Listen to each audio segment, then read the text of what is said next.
Vendbanimi më i madh në treven e opojës, i shtrirë larmishëm në pjesën lindore, në rafshin drejt kodrave e bjeshkeve të Sharrit, me burime të pashteshme të ujit, është fshati Bresan. Bresanasit janë të gjithë shqiptarë dhe i përkasin fesë islam. Në vazhdimsi kanë ruajtur virtytet njerëzore, që e kanë bërë këtë fshat një qendër mikpritjeje edhe për fshatrat e tjera. Përveç që fshati funksionon me të gjithë infrastrukturën e nevojshme, Bresana gjithmonë ka qenë organizuar të plotësojë kërkesat e nevojshme të qytetarëve.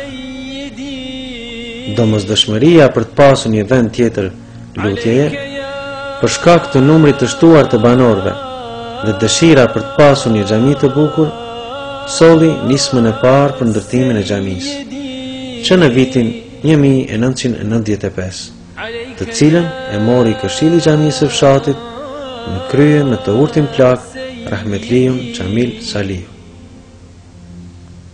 Pas 5 vjetësh, gjithësisht me 25/8/2002, kryetari i Këshillit të Xhamisë së fshatit Rahmetliu me Fail Beshiri, së bashku me Këshillin dhe me pëlqimin e të gjithë fshatit, vendosën që të vihet gurthemeli i xhamisë. Fshati formoi edhe Këshillin e ndërtimit. Gjatë verës dhe vjeshtës së vitit 2002, u ndërtua bodrumi i xhamisë me 8 dhoma, banjat, korridorët dhe shatërvanin. Me gjithë dëshirën e fshatit, në mungesë të mjeteve, deri në vitin 2006 nuk u punua. Por në këtë vit, Kryesia e Bashkisë Islame të Kosovës, me donacionin e saj, investoi në ngritjen e mureve dhe të kupave.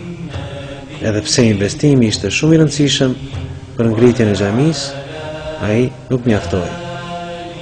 Për të përfunduar sa më shpejt këtë kult fetar, këtë vend lutjeje, për bresanasit ishte obligim fetar dhe moral.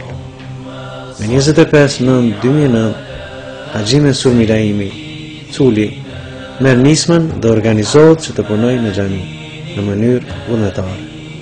Ky organizim gjeti përkraje të madhe nga xhamati, të cilët u treguan do lirë dhe të gatshëm të ndihmonin në hapjen e dyrëve të xhamisë. Përurimi u bë në 20/11/2009. Fshati Bresan kishte fest fetar. Ata uruan njëri tjetrin për hapjen e kësaj xhamie të bukur, si shtëpia e Allahut xheleshanu.